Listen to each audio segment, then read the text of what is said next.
When the glory comes, it will be out. It will be out. Oh, one day when the war is won. Hello, everybody. Welcome to Emerald Live. I'm Jill Cohen, the Managing Director of EmeraldLIVE division of Emerald Media Group. Today, we're talking about social equity in the cannabis industry. People of color, particularly Black people, have been disproportionately targeted by law enforcement for possessing, consuming, or selling cannabis and are being shut out of the industry. This has led to increasingly loud calls for more social equity within the cannabis industry. But what does that actually mean? The definition of social equity can vary depending on the context, but it generally boils down to justice and fairness in public policy. When it comes to cannabis industry, social equity focuses on the inclusion of communities of color in every aspect, from cultivation to consulting. We'll discuss some of the actionable steps already established in cannabis companies and what you can do to make your business more equitable to BlPOC and LGBTQIA communities. Before we get started, I would like to thank our partners, Last Prisoners Project, Cocativity, Pro-Cannabis Business, the Cannabis Lady CBD Boutique, Garden State Normal, and Hetty, New Jersey. During our conversation here, I highly encourage all of you to maximize your networking experience in the chat room. Please feel free to paste your LinkedIn profile, your IG handle, your website, whatever it is that you want. Please be engaged with each other. And without further ado, I would like to introduce Jimmy Young, founder of ProCannabisMedia, who will give us our industry news clip. All right, thank you very much, Jill. Appreciate it. Hi, everybody. I am Jimmy Young, the founder of ProCannabisMedia and the host of Cannabis Chat, the nation's first live talk show on the internet on Mondays, Wednesdays, Fridays, 4 p.m. to 6 p.m. That's Eastern Standard Time. Yes, we also produce a weekly news video called We Talk News that we release on Fridays on our PCM social media outlets. And I still actually host my own podcast, In the Weeds, every week too. In my spare time, however, I get a chance to share some cannabis news from the industry with my friends at the Emerald Media Group. They're great educational webinars. So let's start with the recent Gallup poll about the legalization of cannabis. That poll reports 68% of Americans think cannabis should be legalized at the federal level. That's the highest total ever, up from 63% that the Pew Research Group gathered in the fall of 2019. Now, that healthy growth also reflects the fact that there were 6 ballot questions about cannabis on 5 different states on election day, and all 6 questions passed. That brings the total of legal adult use of cannabis states up to 15, and another 36 states now have medicinal programs. Now, one of the biggest winners on the ballot was New Jersey. But not all is hunky-dory in the Garden State, now is it? In fact, as soon as the legislature gets involved, what do you think happens? Money grab time. Yes, I will add money grab time by the white capitalists who are trying to gain a foothold on a new market. This really pissed the social equity community off. Pastor Charles Boyer is the director of the Salvation and Social Justice Group, and his quote pretty much says it all. Charles said, "The bill that was introduced was egregious, audacious, and it was ludicrous. It was a white man money grab." So now the battle begins by each state that has been given the green light by their voters to start adult use sales of cannabis.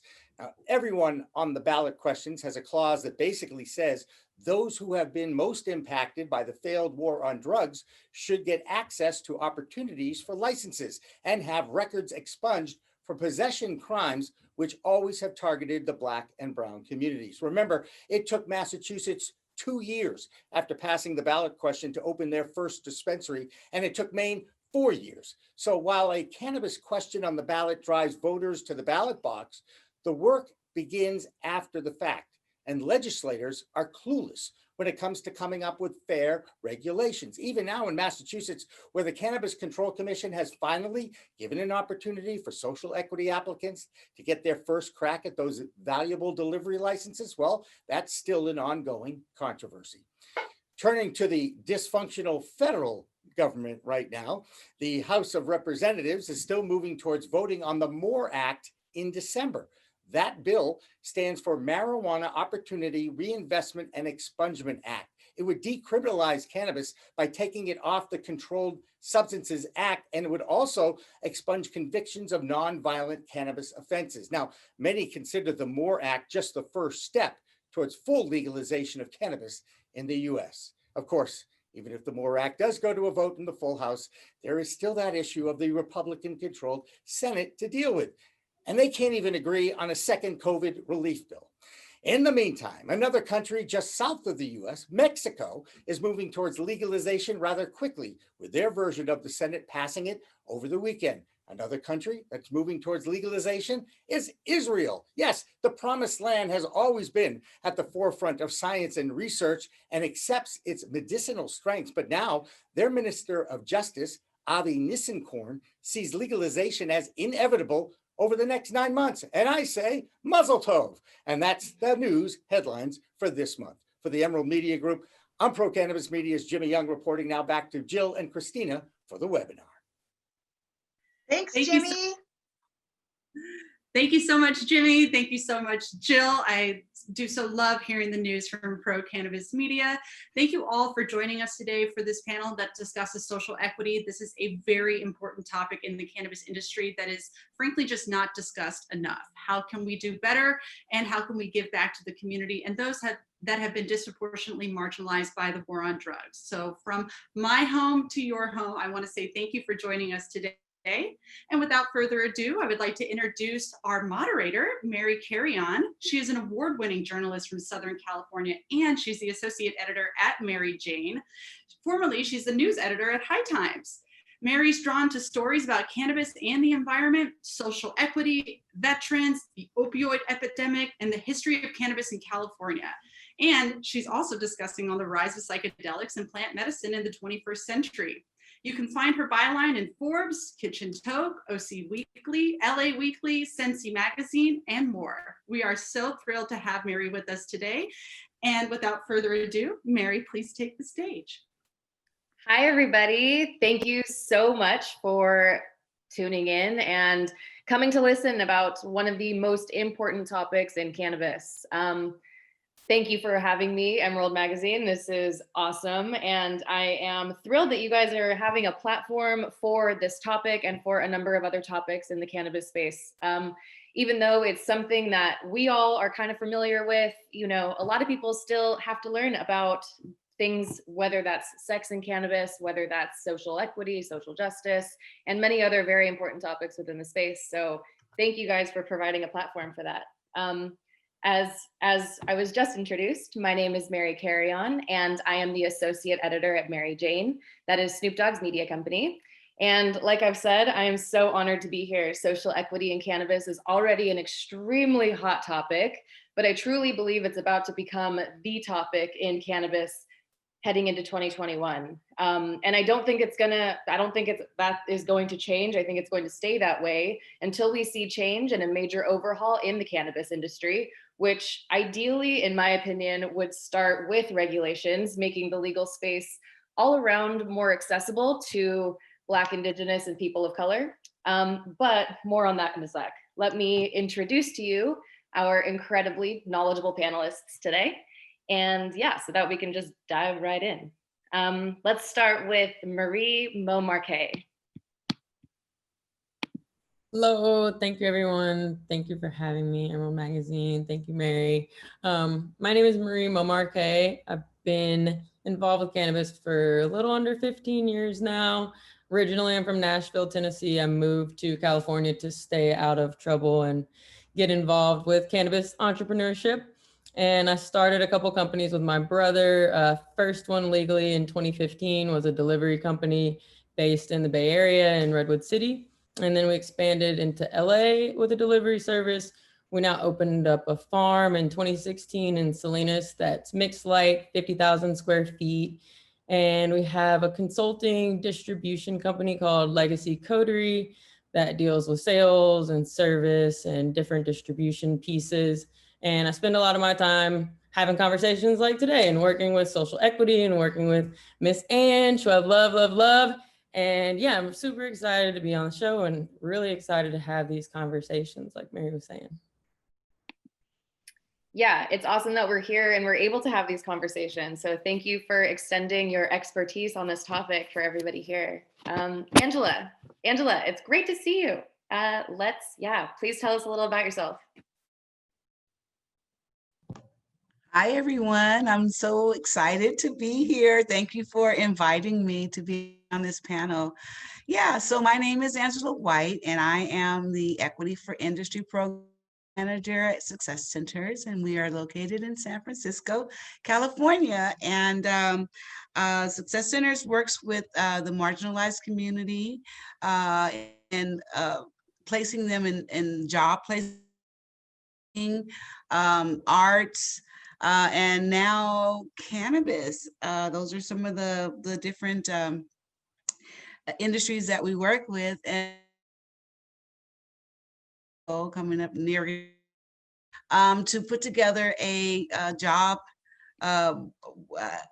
program for people to get hired into the cannabis industry. And so I've been doing this work with people getting hired, and then the equity program came about, and people wanted to find out how to start a business. And so we started doing workshops, teaching them the nuances about the industry. And folks like Marie Marquet and Jessica Strange now on my team, and other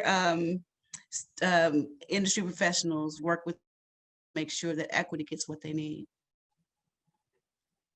Wonderful. Success Centers is such a wonderful, just a nonprofit, and we need more of that in the space. So you guys are ultimately kind of pioneering in this space in a lot of ways. So thank you for doing that, and thanks for being a role model to other people who want to do what you guys do. Adolph Ward. Hi, everyone. Thank you for being here. Great to be here. Good evening to everyone watching. My name is Adolph Ward. I am first and foremost a delivery operator. I've operated a delivery service for a little more than 3.5 years now. We are now called Zipp Delivery. We were operational in Sacramento and in the Bay Area, but at the moment we're just focused on the Bay Area. Coincidentally, I was actually lucky enough to have participated in the crafting of the nation's first social equity program, which was here in Oakland. And so I was formerly the co-chair of OakDeck, which worked kind of closely with a lot of other grassroots organizations in the city of Oakland to craft this program. I've also done a little consulting work for other cities with social equity programs or looking at them. And then I also consult for social equity operators. To date, I've helped obtain about 28 social equity licenses throughout the state. And so we're just pushing forward to continue the conversation to see a more diverse workforce and ownership in this space that was really built on the back of compassion, but it hasn't felt very compassionate lately. So again, I'm honored to be on a panel with such like-minded folks who have actually did a lot of the work that was necessary, and I think the subject of the panel, which is social equity, which is obviously spreading throughout the country, is the first step to actually obtaining what we're all looking for. Absolutely. We're lucky. We are talking about such an incredible topic at such a heated moment in history. And, I think that that's going to carry over to 2021 and into the future, which is so important because obviously it hasn't been talked about enough. And here we are talking about it at such a pivotal moment. And I think that now ultimately, people are waking up and people want there to be change. So it's really exciting. And thank you, panelists, for being here and sharing your knowledge. This is going to be a great conversation. I'm looking forward to it. Should we jump right in? Yeah, I will take that as a yes. So let me see. Yeah, okay. So what are the current challenges social equity applicants are facing right now? Is there anything actionable people like me or those watching can do to help? Can I speak? Yes, please. So here in San Francisco, and I'm sure this is going on in other parts of the country as cannabis becomes legal. I think one of the first things is people should make sure that equity is in the forefront, the equity community is in the forefront of legalization, meaning that there not be a dispensary or any other cannabis business without including the marginalized community as such. I mean, after all, we're over incarcerated. These talking points that folks are using for social justice affect people mostly from my community, which is the Black community. And so, while people are out marching because of the George Floyd situation that happened, George Floyd, like me, is one of those people that look,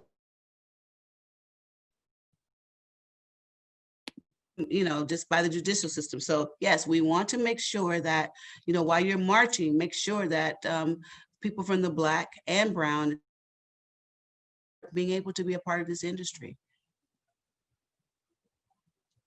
Yeah, that is very important. That is so, so important.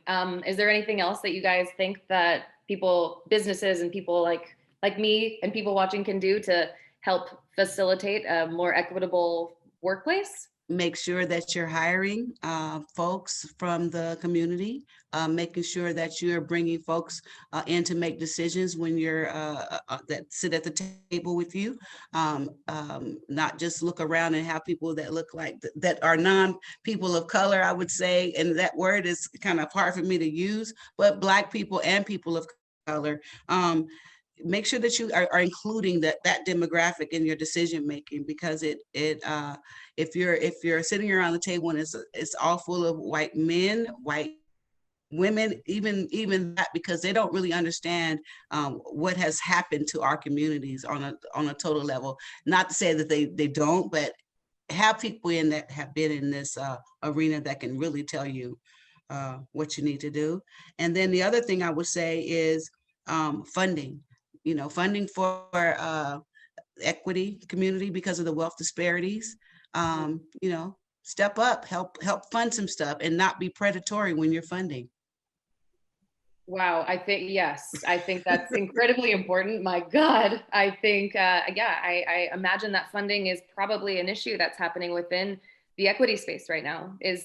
Do you find that to be true? Oh yeah.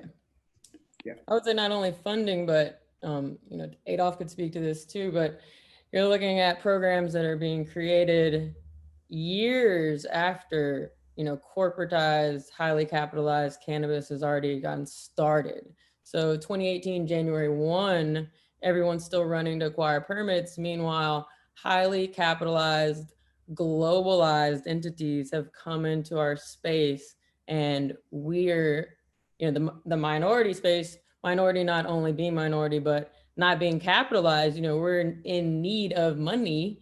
We can't come from marginalized communities and be very rich, or we wouldn't be a marginalized community. So there's an obvious need that we have to partner with good actors, but essentially a lot of people have been pushed to partnering with predatory interests, because of course, whose interests are we looking out for? Those that have the money, not necessarily the equity operator or the equity business owner. So like Ms. Ange said, not only funding, but funding first. If a city is rolling out not equity, but any city is rolling out any cannabis permits, there, number one, needs to be an equity program, but it has to roll out at the same point that the city rolls out all of their corporatized cannabis initiatives as well. Because if you look at, equity, if you give us all some money eventually, but if me and Adolph and Miss Ange have to start 3 years behind everyone else, that's not necessarily a positive for us. No, yeah, absolutely. There's no way. That puts you guys automatically behind everybody else, which how is actually that equity? How is that equity? How's that fair? And to kind of build on what Marie said, first of all, I completely agree with her. And another caveat is that by equity applicants or the under resourced community being set, a little further back from the starting line, we didn't have the opportunity to fail like the other operators did. The fact of the matter was in California, there was at least a 6-month period of time that the regulations were very lax. And so it was kind of the opportunity for you to get your sea legs, so to speak. And so the marginalized community who didn't possess the resources or the know-how to actually enter the industry didn't have the opportunity to fail like everyone else and to get stabilized. That has done one of the biggest injustices that we've seen in this industry, specifically for cities that have social equity programs that have been very sluggish to actually roll them out and license. Cities like Sacramento, cities like Los Angeles, cities like San Francisco, they didn't do as much justice to those applicants because they didn't have the opportunity to get the preferential licensing that we were promised. Wow, there's so much there. There's just so much there that I feel like isn't being covered and really isn't being talked about. So I appreciate you bringing these perspectives out here because I don't think everybody knows this. I mean, I'm pretty sure nobody knows this. So except for, you know, the people involved. So not one penny has gone to an equity applicant to this day. That's and another thing that I'd also like to add, I think a lot of these jurisdictions didn't take a lot of consideration into the infrastructure necessary to operate. In many cases, these individuals that are coming from disenfranchised communities, they have no business acumen, unfortunately. And so the fact of the matter is that support systems like what Angela and those good folks are doing over at, you know, Equity for Industry and other types of service providers that can actually give the insight someone needs to actually successfully run a business is lacking. And so ultimately, you know, it goes to the old saying, I'm sure I'm going to butcher it, but feed a guy, you know, one day and he doesn't go hungry tonight. Teach him how to fish, he doesn't go hungry a lifetime. And so ultimately, there's not enough fishermen teaching how to fish. So to really circle back to the initial question, I think it's twofold. What the average person could do to support an equity business, shop with us, patronize us. If you know it's an equity brand, buy it. If you know it's an equity retailer, shop with them. There's nothing wrong with that. What the industry itself can do is not only diversify its workforce and upper and middle management, but conduct business with people because they are good at what they do and they provide a good product or service. Everyone you're conducting, I think a lot of people fail to realize that cannabis is really a more symbiotic industry. And without the other players in the supply chain, you're kind of on an island by yourself. So conduct business with people of color, conduct business with LGBT-owned companies, conduct business with Black-owned companies, conduct business with Latino-owned company.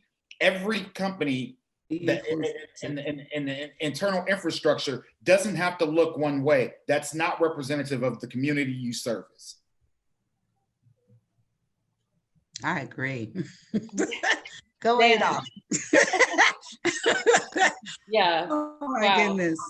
Yeah, wow. That's absolutely true. I think that spending, like where you spend your dollars these days is more important than ever. You know, who are you actually supporting? Who do you want to support? And at this point, especially in cannabis, we all should be trying to support, you know, Black and brown business, like entrepreneurs doing their thing in the space. You know, in my opinion, we need you guys. We need you guys to make this space more of a reflection of who actually uses cannabis and who has always used cannabis. And right now it is not that. So I can chime in here for a second. It's Jill. We had a question pop up that I wanted to throw out from the audience. Has anyone mentioned the lack of state licensing fee waivers for equity applicants at the state level? Should I repeat it? Well, here in California, we're in a unique situation. Our state has actually taken social equity a lot more serious than other states. And so while I don't have the exact figures in front of me, if I'm not mistaken, the state of California has already allocated and distributed, I think, $10 million to, I believe it's 6 jurisdictions with social equity programs. And I believe there's more to potentially come in 2021.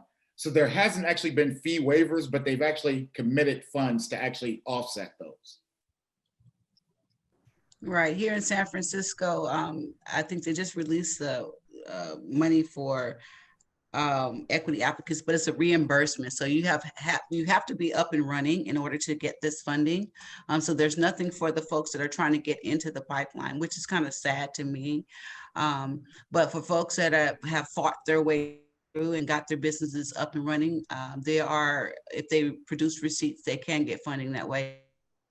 Has a loan program. I think that is pretty awesome for them to do that. And so there's no, what do you call it? When everyone's doing different things for equity. And I think there's no standardization. That's what I'm trying to say. Standardization when it comes to what's being done. Everyone's putting together their own plans. But yeah, San Francisco is doing a reimbursement funding.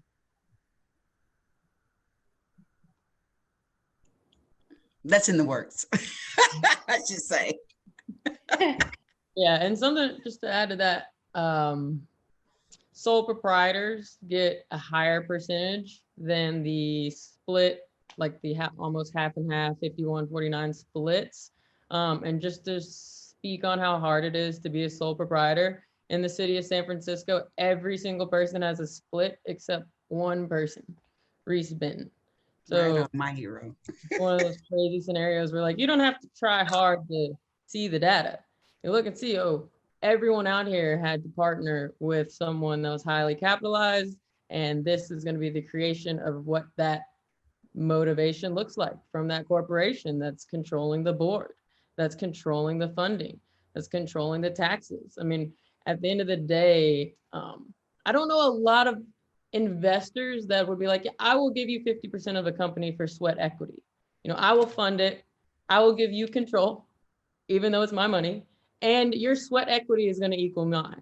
Like we created a facade when we put together this business structure of how we go out and find partnerships. So all of those things are an integral piece of every little thing going on out here. And then, you know, the funding coming in at some point when you get reimbursed from things you've already paid for. To answer like that question, no. You might get some city fees waived in San Francisco specifically, but you still owe your state, you still owe your annual, you still have to pay every single little professional service that you would have to, anything that goes through the building department, any architecture drawings, anything that you need, you still pay for. Interesting enough, we're a little unique in Oakland. So a little town pride I'm going to give here. While we got a lot wrong in the program, being the first afforded us a lot of luxuries.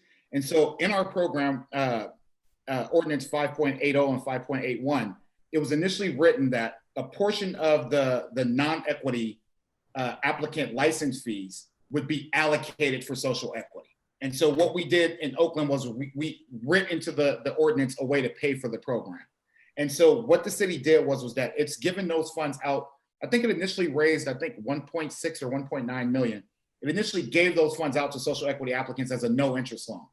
I think it was initially capped at, just like Marie said, if an equity applicant maintained 100% of the business, they were eligible for a $100,000 loan. I think that's jumped up to 225 now. But coincidentally, what they've done is, since the state started allocating funds, the city of Oakland has also given out $50,000 grants that are you don't have to pay back. They can be used for any aspect of operations. They've just rolled out a new $50,000 workforce development grant, which is literally just to find and retain find, train, and retain employees. We've also opened, or we're in the process of opening, the country's 2 first S-type kitchens, which are all social equity based, which I was lucky enough to have been selected as one of the applicants as well. And the city of Oakland is paying for the rent for that for a year. And then the city of Oakland is also giving another grant. I think it's $500,000. They're releasing an RFP sometime soon for a social equity property to be purchased. And so that's one of the things that we kind of got, and all city fees are waived in Oakland, all inspection fees, all city licensing fees, all everything. So that's one aspect we did get right. We funded it, even though the equity applicants are still undercapitalized. We funded at least part of it from the beginning. And that's been what's been such a disappointment from the other big cities with programs, that they've had shortcomings in funding the programs when the language existed. They just needed to copy it. So just to give everybody kind of an understanding of how much it actually costs to kind of get your business up and running and off the ground, and that whole process, you know, the licensure process, the opening process, all of everything to be compliant. How much money is a cannabis business typically looking at? And do you mind kind of giving us an example of just how difficult that is? It depends on what type of business, of course. Let's say you want to open up a storefront like in San Francisco. That's where we gave a lot of equity priority. You're in the most expensive or the second most expensive city in America. Even if you were in LA, even if you were in Oakland, very expensive cities to get prime real estate. So securing the property, you know, your rent might be $5,000, it might be $10,000, it might be more, depending upon how prime your real estate is, how much real estate you need. If you're growing, of course, you need a lot of real estate. If it's just retail, then you need a small amount of real estate, how much runway you want for all the different things in your pro forma, your operating costs, your personnel, your product. Are you going to pay? Are you going to get things on credit? You know, just depends on your entire business model. But in San Francisco, just your rent, like let's just say you were going to pay rent for 18 months and your rent was 10 grand. You need 180,000 just for rent. Are you paying yourself during this process? Or you have a job? Is someone paying you? Where is this additional money coming from? I got 2 architecture quotes recently just for basic drawings, 20 grand just for basic drawings. You can get discounted. But I mean, every little nick in like that you think about, they're not small numbers, and it depends on how comfortable, of course, you want to be. There's a lot of people like in LA, for instance, that are equity applicants, took out mortgages on their houses to continue to pay rent to hopefully get an equity permit when the city said, we're going to give, you know, 200, but 800 people applied. So now they're going to give 300. That's still 500 people. Long answer of your question, but I would say anywhere between, you know, if all you were doing was distribution and something super simple, maybe you could start with like 200 grand, maybe. And that's like if you were getting product credited towards you, hopefully somewhere in the supply chain, because purchasing, repurchasing all takes place before you get paid on that first purchase. So all things to consider, of course, but upwards into, okay, I want a really nice storefront. I want something really like sexy and a lot of good experiences for your customers when they come in. I mean, you could be at an easy million. Easy million. I mean, you could be at an easy couple million. And that's just to get going. Yeah. Just to get going. Dropping a bucket. Yeah. Wow. I like to kind of steer specifically like the average equity applicant toward delivery or type 6 manufacturing. That's the lower barrier to entry and it's more feasible for them. You know, prime example, while you still have a lot of the fees that Marie mentioned, if prime example, you decide you want to infuse 1 or 2 products and do it very well, the barriers to entry are much lower. So, and the same also applies to delivery. So the average individual can possibly open a delivery pending a lot of variables like low price real estate and so forth for maybe 100K or less, maybe start a manufacturing, you know, some very small brand for maybe 50K or less. But once you start really jumping up the hierarchy of licensing, specifically type 7 manufacturing, cultivation, and, you know, the brass ring of retail, as Marie said, you're looking at 500,000 plus, and I've seen a lot of them exceed multiple millions. And so, you know, if you're undercapitalized, it's probably not something you should look at. Yeah, that's extremely. Our community, and we're undercapitalized. So that's what, yeah, it's this. While I'm hopeful that folks that want to do this, know what it's going to take. I mean, this is a 24/7 lifestyle. The stress level, I mean, coming out, trying to do this work. And this is why I'm so proud to even know Marie Momarquet or Adolph Ward or Reese Benton, because I know what the drive and tenacity and ambition and just all of the hard work that's going to go into owning a business and trying to figure out your way. And so This is why I bring folks in to talk to them seriously about, what it is they're going to need. Adolph talked earlier about the business acumen. A lot of folks that were directly affected by the war on drugs didn't go to college, and they don't have, a lot of the knowledge. So we have what I call collective uplift that goes on at success centers. Folks coming in from industry. I talk to them about the main thing is just love, and the love that I have for this community. And they will come in and give love and give them the knowledge that they need to make moves and to build themselves up. This is not going to be easy by any standard. If you've gotten through that door, be proud of yourself. I'm proud of all the equity, and we've had people that have had some success stories, but yeah, we just want to keep building this. So anybody that's interested in building, I would say, make sure that you are, because cannabis is a healing plant. It's something that to me means a lot more than just getting high. It means that you look back and reach a hand out and help someone up to be able to do this. And I don't want my community to be forgotten. That's why I work so hard trying to make sure that we're getting what we need. Absolutely. The spirit of compassion is essential to cannabis, and it always has been. And I think that the legalization movement, just because it's kind of disconnected from the old compassion movement of Prop 215 and in those days, I think that today, offering mentorship, offering help is an act of the spirit of cannabis through, extending a hand, extending your services, and being open ultimately to helping somebody develop those skills. So basically what you do.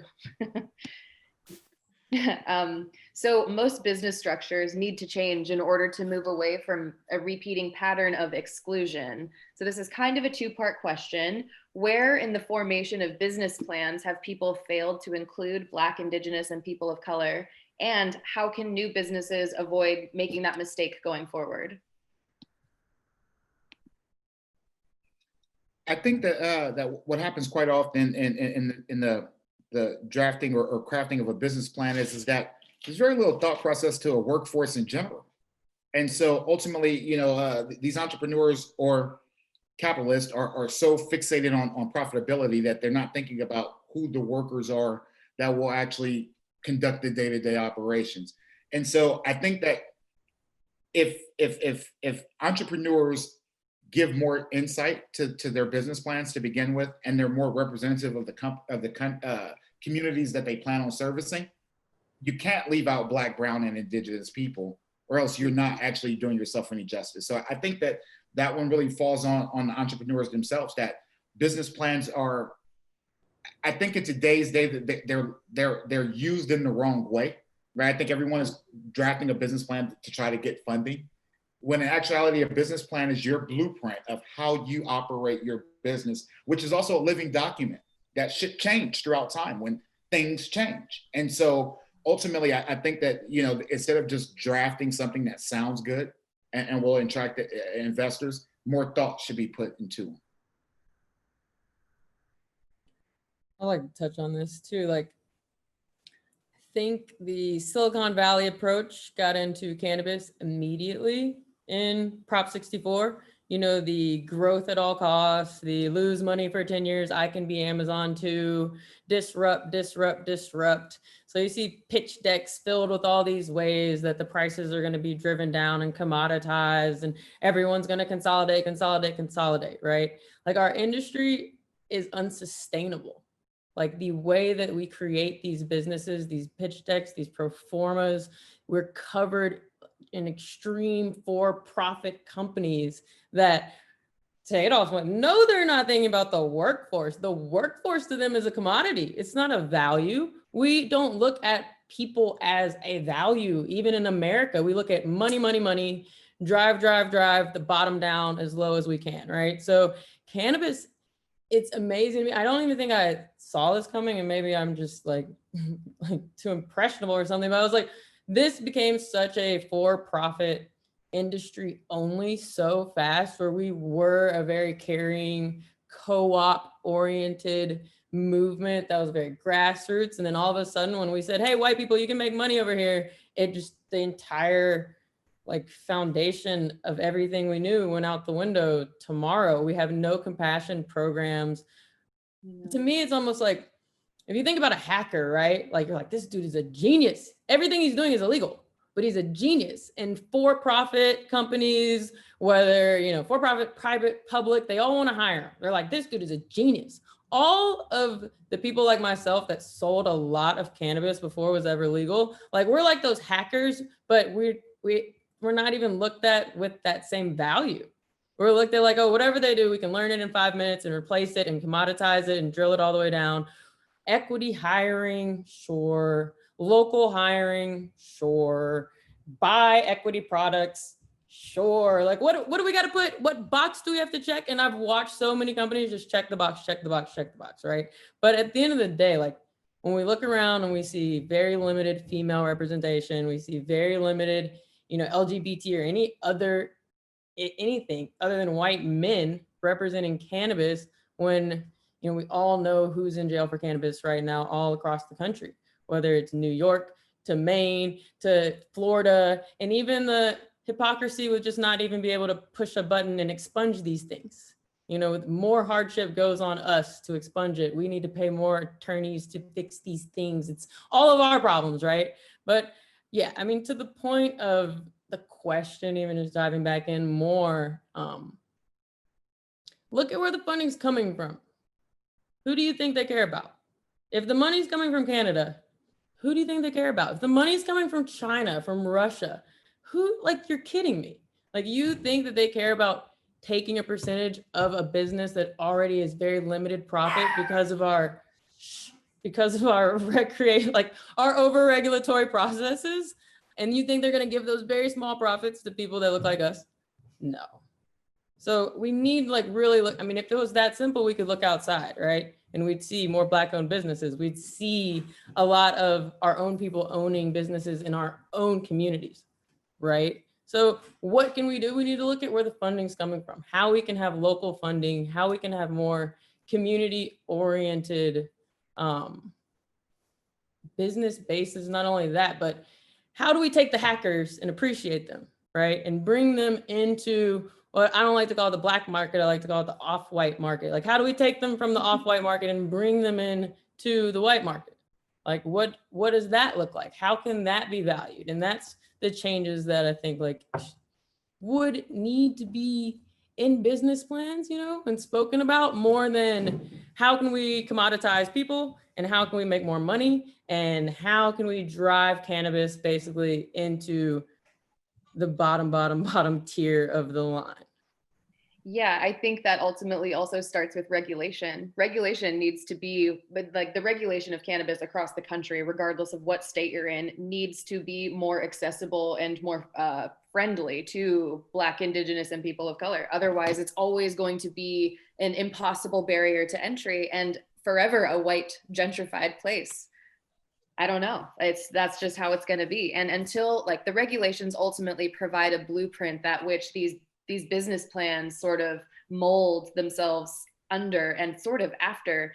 And if the regulation is, again, out of reach for a certain group of people, then that's how the businesses are also going to be. They're going to reflect that.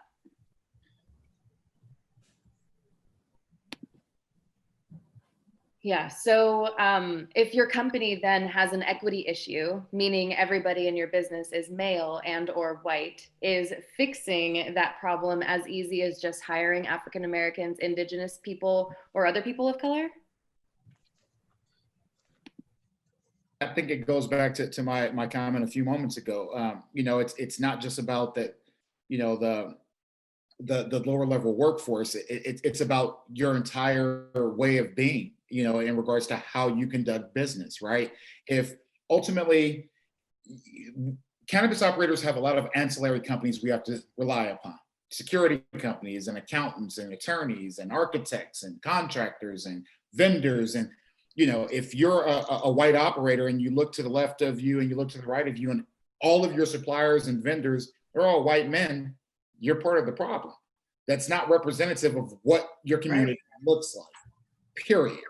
And so ultimately, you know, I think one of the biggest misconceptions is that to enter cannabis, just because you build it, they will come. No, again, it's very symbiotic. And so if you don't have these other companies to conduct business with, you can make the best product or grow the best product in the world. But if you don't have the network of retailers to actually to sell your product, sits on a shelf and gets old. And so ultimately, you know, again, your lower level workforce, your upper and middle management, your boards, your advisory boards, the people you conduct business with, your professional service providers, if that's not diverse, you're part of the problem, which is why these social equity programs can begin with at all. Yeah. Yeah, one of the questions that I like to ask companies is, what does your equity footprint look like when you within your organization? And when they're stammering over it, I'll say, well, it looks like you need some assistance or you need to develop an equity program within your company. I was invited to, I think it was NorCal Cannabis, where I met Jessica Strange, because they had developed a program that they wanted to bring in some of the drivers and people that were in the non-management positions, to bring them up to shadow, to start training them on how they could move up in the company, meaning you get the training, we're going to train you how to be in marketing. If you're really about doing that, you have to come up with some innovative programming within your companies to also, I think, bring people up. And that was one thing that really, it brought tears to my eyes, that, you know, because I'm always speaking about moving, helping equity to move up. And don't just leave them at the lower level jobs. And they brought me in to show me what they were working on.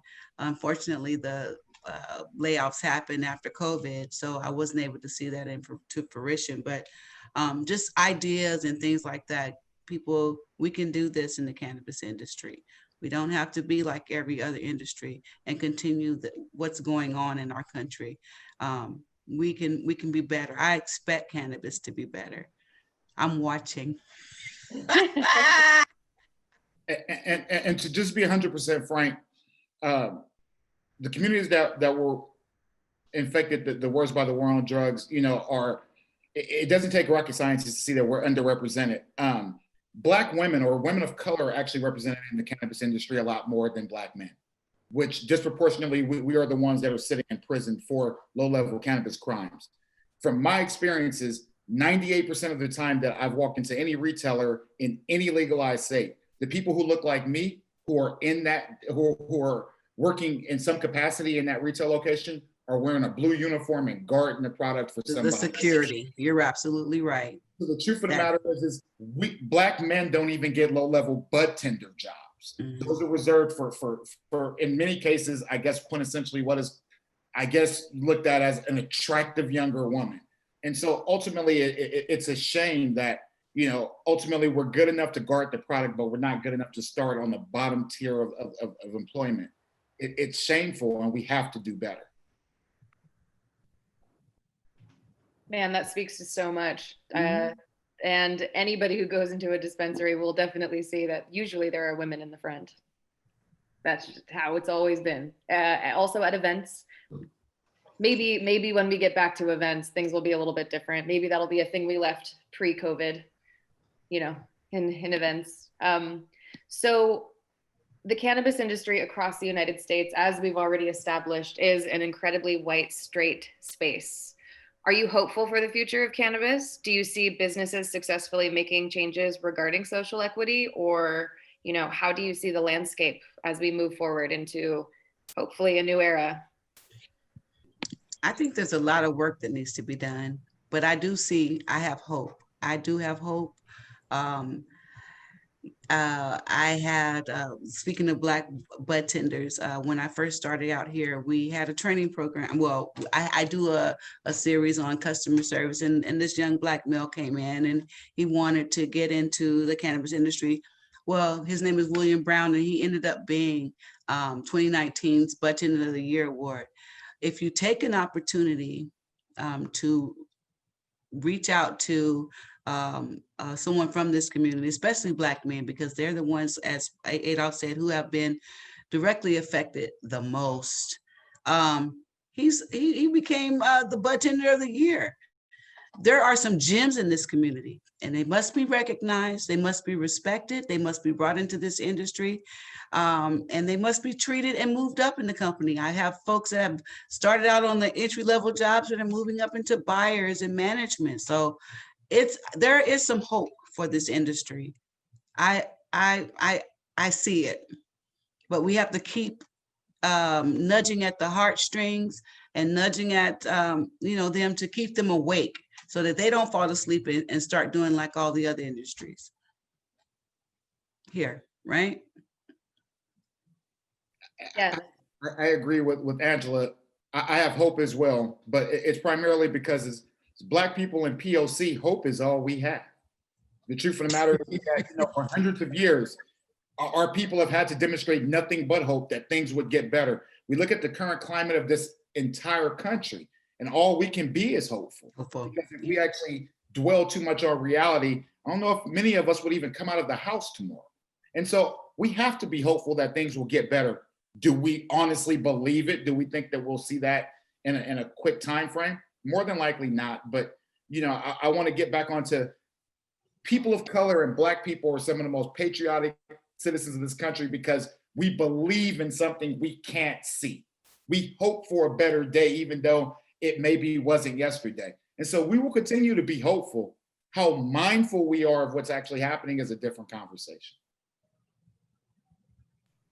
Hearing you say that makes me hopeful. Truly.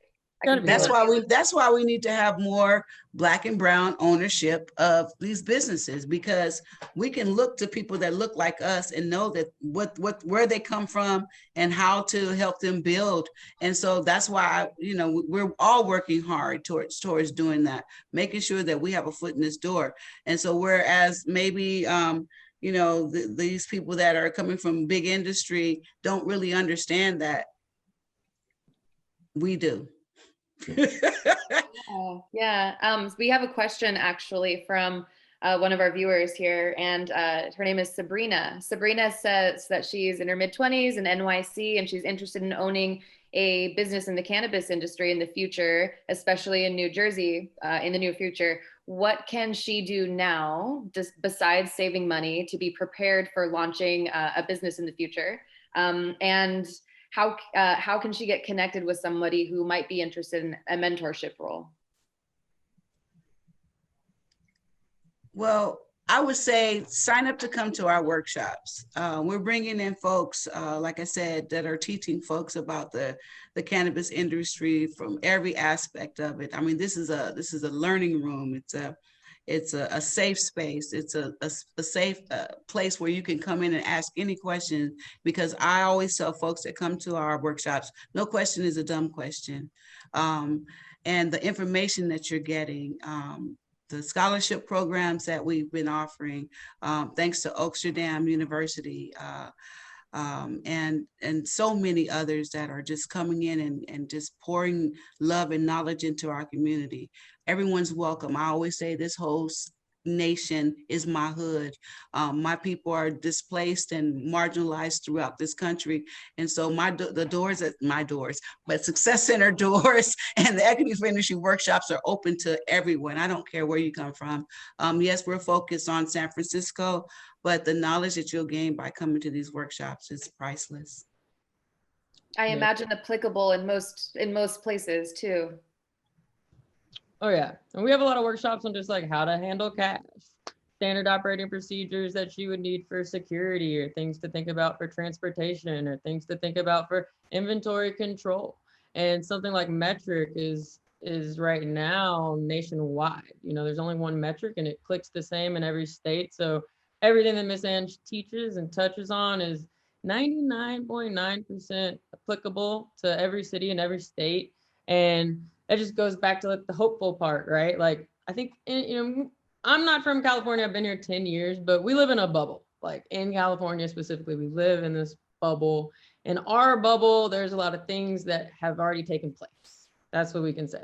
But in bubbles outside of California, like we just saw the election, all sorts of states just passed recreational cannabis, right? So tons of places to be hopeful for that can get ahead of equity, right? That can pass equity with their recreational bills, with funding, and actually set the tone in the industry like those that have sacrificed to participate in the industry have. So I do think like using Oakland as a blueprint is super key for a lot of the positive initiatives they have that actually change economic empowerment. Like we need to have economic development for these things to happen that's not predatory.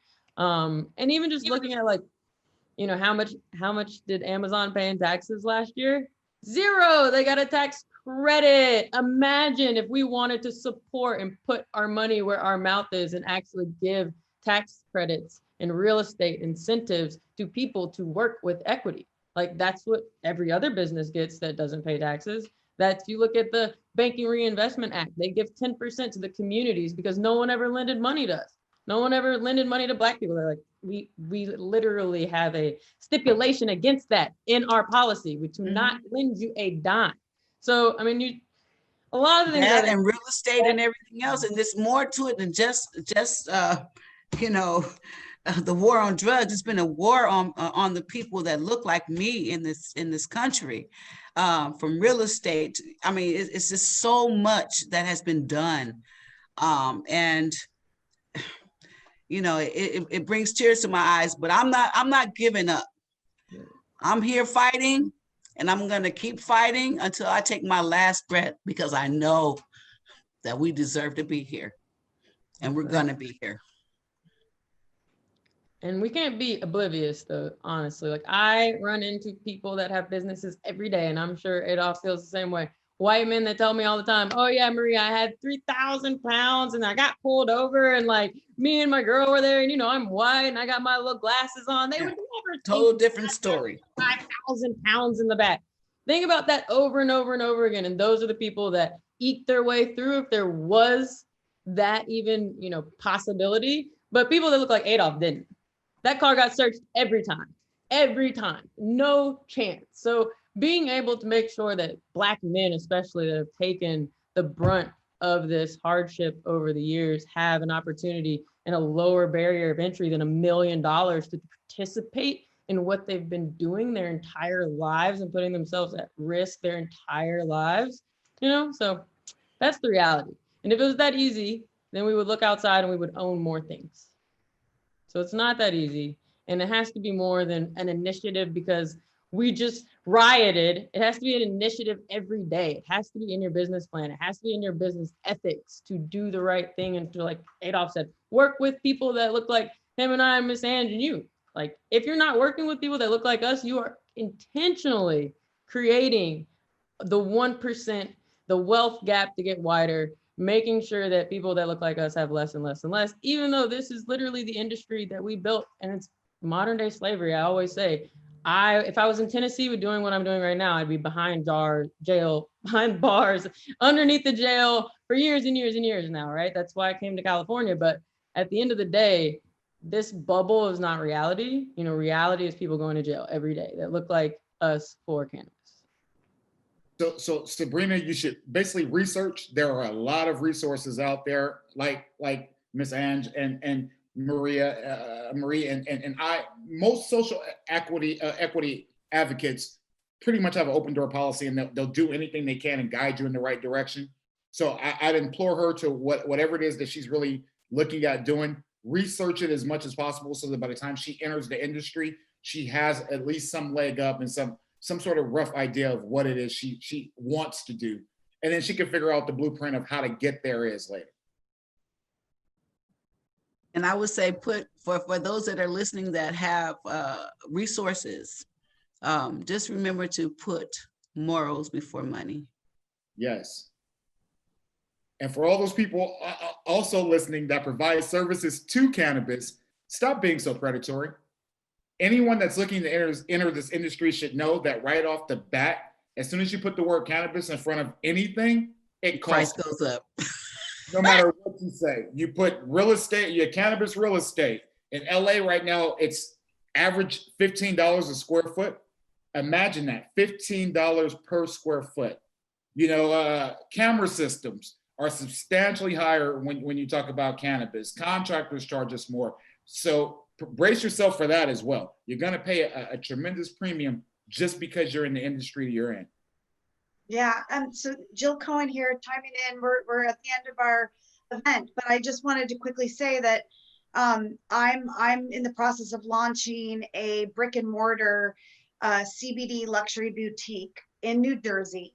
So Sabrina, please call me because I would love to help you in any way. But something that I'm setting the tone on for my brand purpose is I'm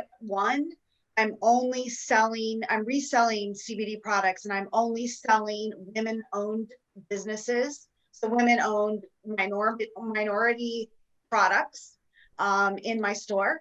And I am also donating 10% proceeds to a Women of Cannabis charity. And I'm still looking for that charity. I have a list of charities that I want to donate to. So if there's anyone that anyone wants to throw out at me, please do. But I want to focus on a charity, and maybe it's Success Centers, Angela. But I'm just all about wanting to empower and educate women in cannabis for minorities and women, and see how I can benefit them in any way I can. So thank you all for your time and your expertise on the subject and being here. We appreciate you. We will support you. We will listen to you. We all want to be allies. I want to be a better ally. I thought I was always a good one until somebody told me I wasn't, and then taught me how to be a better one. So I'm always listening. I'm always willing to learn. I hope all of the rest of you are as well. And we are ending now. We're concluding our event. And just to let you know, we're taking December off from our 2 webinars that we do every month. And we are going to reconvene in January. So we just wanted to celebrate the holidays and take a break and quarantine and hunker down. I hope all of you guys stay safe, well, and sane. Cannabis is medicine. Cannabis is bliss. Love you all. Hugs and tokes. Signing out. Love you. When the glory comes, it will be out. It will be out. Oh, one day when the war is won.